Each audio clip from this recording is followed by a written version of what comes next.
किया और जिन्हां दे सन्मुख वीर आसन विच बैठ के गोबिंद राय जी ने, गुरु गोबिंद राय जी ने खंडे का अमृत मंगे है कि साडे मन उस सतगुरु और सतगुरु के प्यारियां तो अधिक साफ ने कि सानू अमृत की जरूरत नहीं है। तो ये जिहड़ा रेडीमेड एक्सक्यूज है ना साडा, साडा दिल साफ है, असीं किहड़ा कुछ खांदे पींदे आ, कुछ ना खाना पीना वैजीटेरियन हो सकता है, बंदा शाकाहारी हो सकता है, पर इहदा मतलब ये तो नहीं कि उसे प्रकरण दे विच साडी आत्मा और साडा दिल भी साफ हो गया।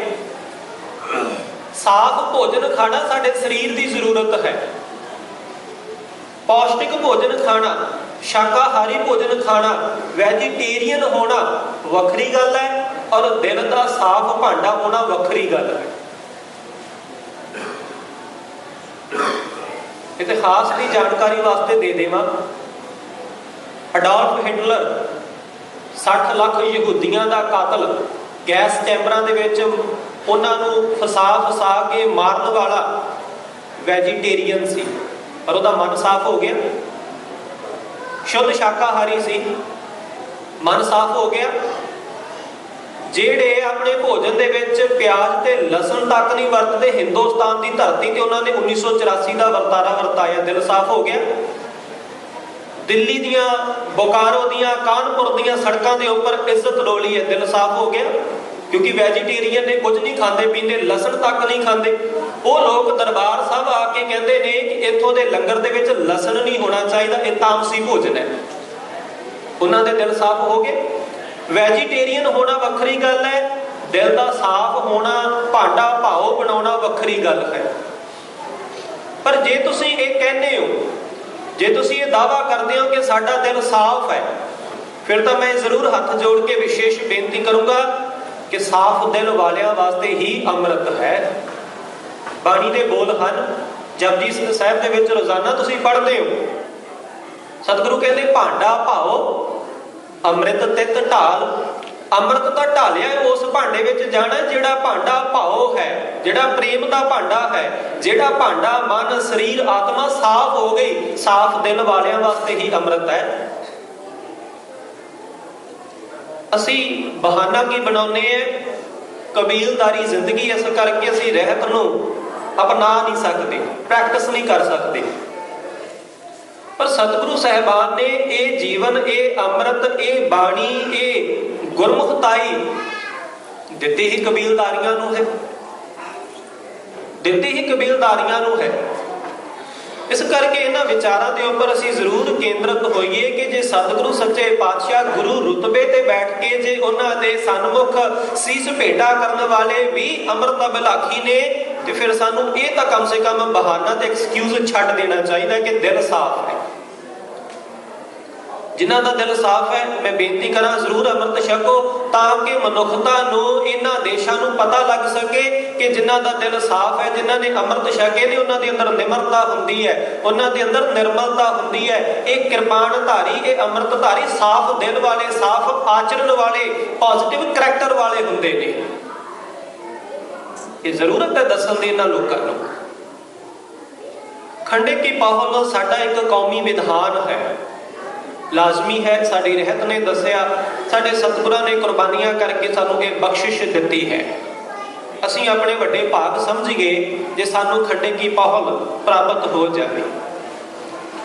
इहदे नाल संबंधित कुछ गल्लां, क्योंकि इसे अमृत तो अमृतधारी जीवन का सफर है, ਉਹਦੇ बारे भी कुछ विशेष विचारा करनियां लाजमी ने। अज के प्रकरण प्रसंग के अनुसार कि किते ना किते अमृतधारी व्यक्ति ने, जीवन अमृतधारी नहीं जिसका अजे होया, किरपानधारी व्यक्ति ने किते ना किते अपने जीवन का प्रगटावा इस ढंग के नाल कीता है कि लोकां नूं इन्हां दी किरपान के उपर बैल लगाउण वास्ते शब्द मिलते जाते हैं। फिर दोहरा देवां, की कारण होणगे, कौन इन्हां दे सामने किरपान नूं इस रूप विच लैके आया होवेगा कि अज अमेरिका दे विच 100 साल हो गए सिखां नूं आया, बावजूद इसदे सानूं अजे तक अल कायदा समझी जाते हैं, अजे तक साडी आइडेंटिटी नूं ये मिसअंडरस्टूड कर रहे हैं। इन्ना वड्डा भुलेखा किवें पै सकदा है? फिर दोहरा देवां, जदों साडे कोले विचार मुक जांदे आ ना, ਲੋੜ ਤਾਂ ਇਸ ਗੱਲ ਦੀ ਹੈ, ਕਿਰਪਾਨ ਤਾਂ ਆਖਰੀ ਹਥਿਆਰ ਹੈ। ਕਲਗੀਧਰ ਪਾਤਸ਼ਾਹ ਜੀ ਨੇ ਜ਼ਫਰਨਾਮੇ ਦੇ ਅੰਦਰ ਦੱਸਿਆ, ਚੂੰਕਾਰ ਅਜ਼ ਹਮਹਾ ਹੀਲ ਤੇ ਦਰਗੁਜਸ਼ਤ ਹਲਾਲ ਅਸਤ ਬੁਰਦਨ ਬਾ ਸ਼ਮਸ਼ੀਰ ਦਸਤ। ਇਹ ਤਾਂ ਆਖਰੀ ਹਥਿਆਰ ਹੈ। ਔਰ ਸਾਡਾ ਅੱਜ ਦਾ ਸਮਾਂ ਕੀ ਕਹਿ ਰਿਹਾ ਹੈ ਕਿ ਸਿੱਖਾਂ ਦਾ ਸਭ ਤੋਂ ਪਹਿਲਾ ਵੱਡਾ ਹਥਿਆਰ ਤਲਵਾਰ ਬਣ ਚੁੱਕੀ ਹੈ। ਜੇ ਕੋਈ ਗੁਰਮਤ ਦੀ ਗੱਲ ਕਰਦਾ ਹੈ, ਤਲਵਾਰ ਵਿਖਾ ਕੇ ਚੁੱਪ ਕਰਾ ਦਿਓ। ਜੇ ਕੋਈ ਇਸ ਤਰੀਕੇ ਦੀ ਉਥਲ ਪੁਥਲ ਹੁੰਦੀ ਹੈ ਤੇ ਤਲਵਾਰ ਵਿਖਾ ਦਿਓ। ਵਿਚਾਰ ਕਿੱਥੇ ਗਈ? ਗੁਰਮੁਖ ਹੋਵੇ ਸੋ ਕਰੇ ਵਿਚਾਰ। ਕਿੱਥੇ ਗਿਆ ਸਾਡਾ ਉਹ ਨੇਮ ਵਿਚਾਰ ਵਾਲਾ? ਇਸੇ ਕਰਕੇ ਮੈਂ ਤਾਂ ਉਹਨਾਂ ਨੂੰ ਇਹੋ ਕਹਿਣਾ ਹੁੰਦਾ, ਖਿਮਾ ਕਰਨਾ, ਗੁਰੂ ਕੀ ਹਜ਼ੂਰੀ ਦੇ ਵਿੱਚ ਬੈਠ ਕੇ ਗੁਰੂ ਕੀ ਸਟੇਜ ਤੋਂ ਉਹਨਾਂ ਵਾਸਤੇ ਸ਼ਬਦ ਵਰਤ ਰਹੇ, ਸਾਰਿਆਂ ਵਾਸਤੇ ਨਹੀਂ, ਸਾਰਿਆਂ ਵਾਸਤੇ ਨਹੀਂ। ਕੁਝ ਉਹਨਾਂ ਲੋਕਾਂ ਵਾਸਤੇ ਜਿਨ੍ਹਾਂ ਨੇ ਕਿਰਪਾਨਾਂ ਜ਼ਰੂਰ ਪਾਈਆਂ ਨੇ ਪਰ ਵਿਚਾਰ ਨਹੀਂ ਕੀਤੀ, ਉਹਨਾਂ ਨੂੰ ਅਸੀਂ ਤਾਲਿਬਾਨੀ ਸਿੱਖ ਆਖੀਏ। ਬਸ ਮਾਰ ਧਾੜ ਤੋਂ ਬਿਨਾਂ ਉਹਨਾਂ ਨੂੰ ਕੁਝ ਨਹੀਂ ਆਉਂਦਾ। ਛੋਟੇ ਹੁੰਦੇ ਸੀ ਨਾ, ਦਾਸ ਵੀ ਆਪਣੇ ਬਚਪਨ ਦੇ ਵਿੱਚੋਂ ਗੁਜ਼ਰਿਆ ਤੇ ਉਹਨਾਂ ਸਮਿਆਂ 'ਚ ਦੇਖਦੇ ਹੁੰਦੇ ਸੀ ਕਿ ਜਦੋਂ ਬੱਚਿਆਂ ਨੇ ਕਿਰਪਾਨਾਂ ਪਾਈਆਂ ਹੋਣਗੀਆਂ, ਉਹਨਾਂ ਨੂੰ ਕਹਿਣਾ ਕੱਢ ਕੇ ਦਿਖਾਇਓ ਕਿਰਪਾਨ ਕਿਹੋ ਜਿਹੀ। ਉਹਨਾਂ ਨੇ ਇੱਕ ਗੱਲ ਕਹਿਣੀ, ਇਹਨੂੰ ਬਾਹਰ ਨਹੀਂ ਕੱਢਣਾ, ਇਹ ਖੂਨ ਮੰਗਦੀ ਹੈ। ਇਹਨੂੰ ਬਾਹਰ ਨਹੀਂ ਕੱਢਣਾ, ਇਹ ਖੂਨ ਮੰਗਦੀ ਹੈ। ਉਹ ਤਾਂ ਬਚਪਨ ਦੀਆਂ ਤੇ ਅਤੀਤ ਦੀਆਂ ਗੱਲਾਂ ਕਹਾਣੀਆਂ ਬਣ ਕੇ ਰਹਿ ਗਈਆਂ ਸਨ, ਪਰ ਉਹ ਗੱਲਾਂ ਅੱਜ ਸਾਹਮਣੇ ਨਜ਼ਰ ਆ ਰਹੀਆਂ ਨੇ ਕਿ ਸਿੱਖ ਦੀ ਕਿਰਪਾਨ ਜਦੋਂ ਵੀ ਨਿਕਲਦੀ ਵਾਕਿਆ ਖੂਨ ਲੈ ਕੇ ਵਿੱਚ ਵੜਦੀ ਹੈ। ਇਹ ਕਿਸੇ ਦਾ ਖੂਨ ਬਚਾਉਣ ਵਾਸਤੇ ਅੱਜ ਤੱਕ ਨਹੀਂ ਵਰਤੀ ਗਈ। ਅੱਜ ਦੇ ਸਮੇਂ ਦੇ ਵਿੱਚ, ਪਾਸਟ ਹਿਸਟਰੀ ਦੀ ਗੱਲ ਨਹੀਂ ਕਰ ਰਿਹਾ ਮੈਂ, ਅੱਜ ਦੇ ਸਮੇਂ ਦੀ ਕਹਾਣੀ ਹੈ ਕਿ ਸਾਡੀ ਕਿਰਪਾਨ ਜਦੋਂ ਮਿਆਨ ਵਿੱਚ ਨਿਕਲੇਗੀ, ਕਿਸੇ ਦਾ ਖੂਨ ਕਰਕੇ ਤੇ ਫਿਰ ਖੂਨ ਨਾਲ ਲਿਬੜ ਕੇ ਹੀ ਮਿਆਨ ਦੇ ਵਿੱਚ ਪਵੇਗੀ, ਜਾਂ ਕਿਸੇ ਦਾ ਖੂਨ ਬਚਾਉਣ ਵਾਸਤੇ ਵੀ ਇਹਦੀ ਵਰਤੋਂ ਹੋਵੇਗੀ। ਇਹ ਕਿਰਪਾਨ ਪਹਿਨਣ ਵਾਲੇ ਹਰ ਸ਼ਖਸ ਨੇ ਸਮਝਣਾ ਹੈ। ਦੂਜੀ ਗੱਲ ਵੀ ਮੈਂ ਕਹਿ ਦੇਵਾਂ, ਸਾਡੀ ਥਿੰਕਿੰਗ ਥੋੜੀ ਜਿਹੀ ਨੈਗੇਟਿਵ ਐਟੀਟਿਊਡ ਦੀ ਹੈ। ਅਸੀਂ ਹਮੇਸ਼ਾ ਹੀ ਨੈਗੇਟਿਵ ਸੋਚਾਂਗੇ। ਤੁਸੀਂ ਇੱਕ ਈਸਾਈ ਨੂੰ ਦੇਖੋ, ਜਦੋਂ ਉਹ ਕ੍ਰਿਸਚੈਨਿਟੀ ਦੇ ਵਿੱਚ ਇੱਕ ਤਰੀਕੇਬੱਧ ਤਰੀਕੇ ਦੇ ਨਾਲ, ਨਿਯਮਬੱਧ ਤਰੀਕੇ ਦੇ ਨਾਲ ਬੈਪਟਿਜ਼ਮਾਂ ਲੈਂਦਾ ਹੈ, ਉਹ ਆਪਣੇ ਪੋਪ ਨੂੰ, ਆਪਣੇ ਪਾਸਟਰ ਨੂੰ, ਆਪਣੇ ਫਾਦਰ ਨੂੰ ਸਨਮੁਖ ਰੱਖ ਕੇ ਕਦੇ ਕ੍ਰਿਸਚਨ ਨਹੀਂ ਬਣਦਾ। ਉਹ ਜੀਸਸ ਨੂੰ ਸਨਮੁਖ ਰੱਖ ਕੇ ਕ੍ਰਾਈਸਟ ਬਣਦਾ ਹੈ। ਇੱਕ ਹਿੰਦੂ ਧਰਮ ਦੇ ਵਿੱਚ ਜਦੋਂ ਕੋਈ ਤਬਦੀਲ ਹੁੰਦਾ ਹੈ, ਉਹਨੂੰ ਦੇਖ ਲਓ, ਉਹ ਮੰਦਰਾਂ ਦੇ ਪੰਡਤਾਂ ਤੇ ਪੁਜਾਰੀਆਂ ਨੂੰ ਵੇਖ ਕੇ ਨਹੀਂ, ਉਹ ਆਪਣੇ ਭਗਵਾਨਾਂ ਨੂੰ ਔਰ ਆਪਣੇ ਸ਼ਾਸਤਰਾਂ ਦੀ ਮਰਿਆਦਾ ਨੂੰ ਮੁੱਖ ਰੱਖ ਕੇ ਹਿੰਦੂ ਧਰਮ ਦੇ ਵਿੱਚ ਆਉਂਦਾ ਹੈ। ਜਦੋਂ ਕੋਈ ਇਸਲਾਮ ਦੇ ਵਿੱਚ ਆਉਂਦਾ ਹੈ ਤੇ ਉਹ ਕਾਜ਼ੀਆਂ ਤੇ ਮੁੱਲਾ ਮੌਲਾਣਿਆਂ ਨੂੰ ਵੇਖ ਕੇ ਨਹੀਂ, ਉਹ ਹਜ਼ਰਤ ਮੁਹੰਮਦ ਜੀ ਨੂੰ ਔਰ ਕੁਰਾਨ ਦੇ ਉੱਪਰ ਈਮਾਨ ਰੱਖ ਕੇ ਮੁਸਲਮਾਨ ਬਣਦਾ ਹੈ। ਤੇ ਜਦੋਂ ਸਿੱਖ ਨੂੰ ਕਹੀਏ ਅੰਮ੍ਰਿਤ ਛਕ ਲੈ, ਸਿੱਖ ਬਣ ਜਾ, ਇਹਦੇ ਕੋਲ ਇੱਕੋ ਬਹਾਨਾ, ਜਿਹੜੇ ਪਹਿਲਾਂ ਸਿੱਖ ਬਣੇ ਨੇ ਉਹਨਾਂ ਦਾ ਜੀਵਨ ਵੇਖ ਲਓ। ਤੂੰ ਉਹਨਾਂ ਦੇ ਜੀਵਨ ਨੂੰ ਵੇਖ ਕੇ ਸਿੱਖ ਬਣਨਾ, ਜਾਂ ਗੁਰੂ ਗੋਬਿੰਦ ਸਿੰਘ ਪਾਤਸ਼ਾਹ ਦੀ ਕੁਰਬਾਨੀ ਤੇ ਉਹਨਾਂ ਦੀ ਵਡਿਆਈ ਤੇ ਬਖਸ਼ਿਸ਼ ਨੂੰ ਵੇਖ ਕੇ? ਕਿੱਥੇ ਫੋਕਸ ਕਰ ਰਹੇ ਹਾਂ ਅਸੀਂ? ਠੀਕ ਹੈ, ਮੰਨਦੇ ਇਸ ਗੱਲ ਨੂੰ, ਅਸੀਂ ਐਕਸੈਪਟ ਕਰਦੇ ਹਾਂ ਕਿ ਜਿਤਨੇ ਵੀ ਕਿਰਪਾਨ ਧਾਰੀ ਨੇ ਉਹ ਅੰਮ੍ਰਿਤਧਾਰੀ ਜੀਵਨ ਦੇ ਅਜੇ ਤੱਕ ਨਹੀਂ ਬਣੇ। ਰਹਿਤਾਂ ਬਹਿਤਾਂ ਦੀ ਢਿੱਲ ਹੈ, ਜੀਵਨ ਕੁਝ ਕੱਚਾ ਹੈ, ਕਿਤੇ ਨਾ ਕਿਤੇ ਕੁਝ ਔਗਣ ਭਰਪੂਰ ਜੀਵਨ ਵੀ ਹੈ। ਪਰ ਅਸੀਂ ਕੀ ਕਹਿੰਦੇ ਆ, ਪੰਜ ਅਸੀਂ ਕੋਈ ਐਸੇ ਬੰਦੇ ਵੇਖ ਲਏ ਨਾ, ਪੰਜ ਐਸੇ ਜਿਹੜੇ ਕਿਰਪਾਨ ਧਾਰੀ ਨੇ ਪਰ ਅੰਮ੍ਰਿਤ ਧਾਰੀ ਜੀਵਨ ਵਾਲੇ ਨਹੀਂ ਅਜੇ ਹੋਏ। ਬਸ ਉਹਨਾਂ ਨੂੰ ਪਕੜ ਕੇ, ਉਹਨਾਂ ਨੂੰ ਆਪਣੀ ਦਲੀਲ ਬਣਾ ਕੇ, ਉਹਨਾਂ ਨੂੰ ਅਸੀਂ ਧੁਰਾ ਬਣਾ ਕੇ ਤੇ ਅੰਮ੍ਰਿਤ ਤੋਂ ਇਨਕਾਰੀ ਹੋ ਗਏ। ਪਰ ਜਿਨ੍ਹਾਂ ਨੇ ਅੰਮ੍ਰਿਤ ਛਕ ਕੇ ਹੁਣ ਤੱਕ ਕੁਰਬਾਨੀਆਂ ਕੀਤੀਆਂ ਨੇ, ਉਹਨਾਂ ਨੂੰ ਕਿਉਂ ਨਹੀਂ ਕਦੇ ਸਨਮੁਖ ਰੱਖੇ? ਕਿਉਂ ਨਹੀਂ ਉਹਨਾਂ ਨੂੰ ਅਸੀਂ ਸਾਹਮਣੇ ਰੱਖਦੇ? ਇਹ ਵਿਚਾਰਨ ਦੀ ਤੇ ਸੋਚਣ ਦੀ ਲੋੜ ਹੈ। ਔਰ ਇਹ ਵੀ ਗੱਲ ਕਹਿ ਦੇਵਾਂ, ਜਿਨ੍ਹਾਂ ਨੇ ਕਿਰਪਾਨਾਂ ਪਹਿਨੀਆਂ ਹੋਈਆਂ ਨੇ, ਭਾਈ ਅੰਮ੍ਰਿਤਧਾਰੀ ਜੀਵਨ ਵਾਲੇ ਹੋਵੋ, ਕਿਉਂਕਿ ਤੁਹਾਡਾ ਜੀਵਨ ਕਿਸੇ ਨੂੰ ਅੰਮ੍ਰਿਤਧਾਰੀ ਬਣਨ ਵਾਸਤੇ ਪ੍ਰੇਰਨਾ ਕਰੇਗਾ ਔਰ ਤੁਹਾਡਾ ਜੀਵਨ ਹੀ ਕਿਸੇ ਨੂੰ ਗੁਰੂ ਗੋਬਿੰਦ ਸਿੰਘ ਪਾਤਸ਼ਾਹ ਦੇ ਖੰਡੇ ਕੇ ਅੰਮ੍ਰਿਤ ਦੇ ਉੱਪਰ ਉਂਗਲ ਉਠਾਉਣ ਵਾਸਤੇ ਤਿਆਰ ਕਰੇਗਾ ਕਿ ਦੇਖੋ ਜਿਨ੍ਹਾਂ ਨੇ ਪਹਿਲਾਂ ਅੰਮ੍ਰਿਤ ਛਕੇ ਨੇ ਉਹਨਾਂ ਦਾ ਕੀ ਹਾਲ ਹੈ।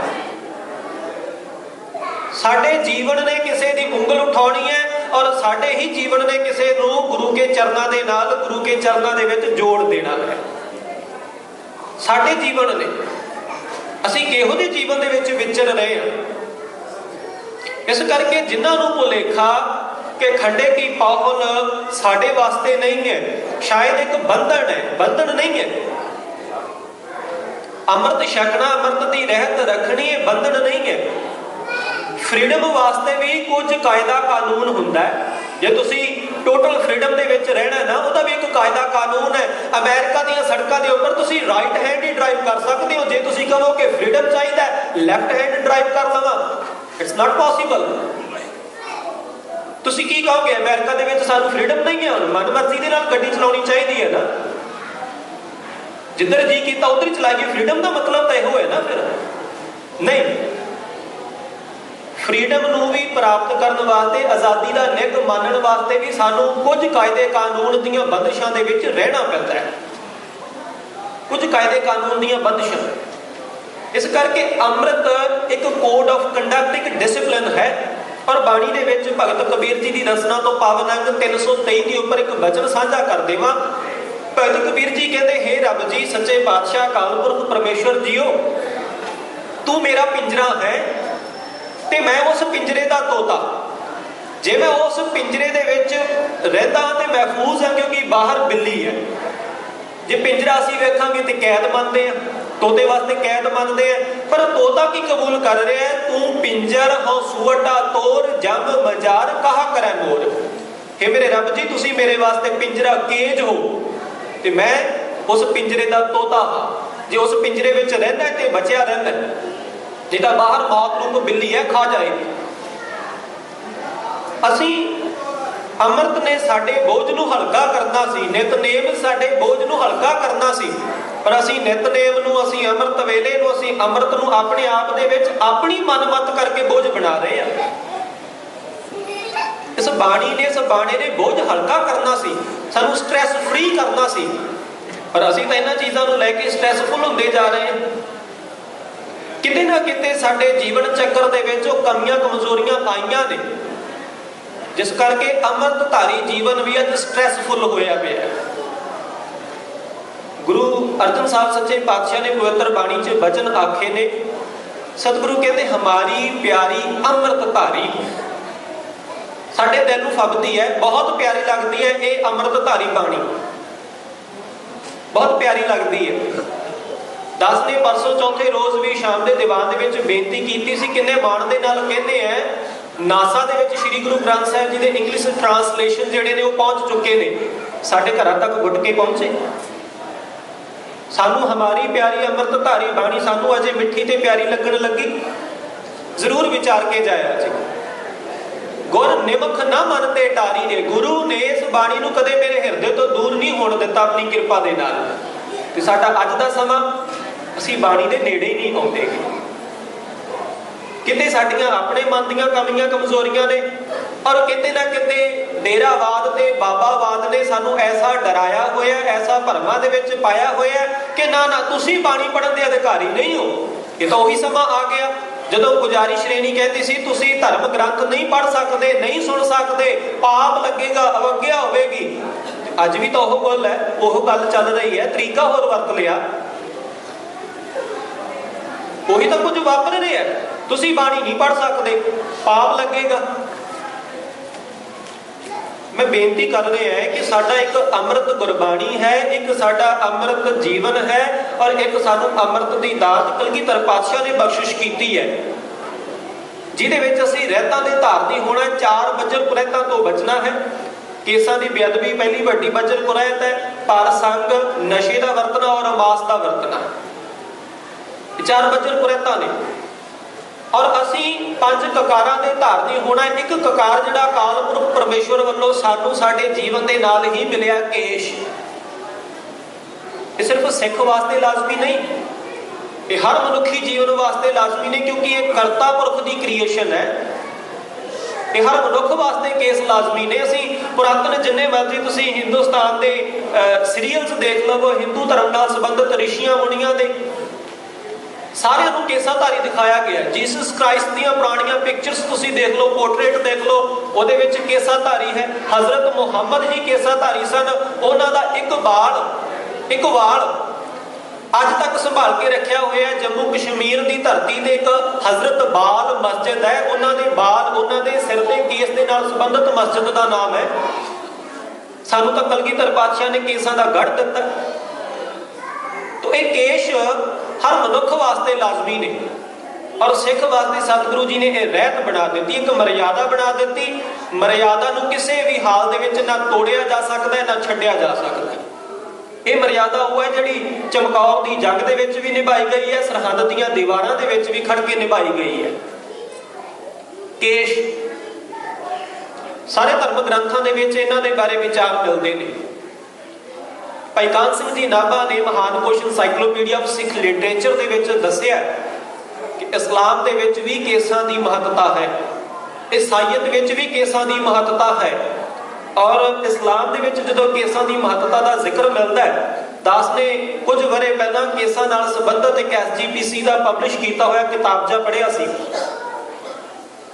शायद सरदार कपूर सिंह जी की लिखत, और उन्होंने उस लिखत दे विच इस्लाम के पावन धर्म ग्रंथ कुरान दे एक आयत सिपारे का जिक्र किया। आयत 195 सिपारा 2 दे विच जिहड़े उन्होंने अरबी के शब्द ने साझे करते वा वरमते मुल हंजावल मुहम्मता लिल्लाह फैनो सिर तुम कसम मिलन हदायो वलहा तालिकु रहूसा को। उस अरबी के शब्द ने जिन्हों का भाव यह है, पूरियां करो अपनियां उमरां नूं, पूरियां करो अपनियां हज्जां नूं, मौका मिले कदे कुर्बानी देवन दा, ना कटायो अपने केसां नूं। केस हर धर्म ने प्रवान कीते ने।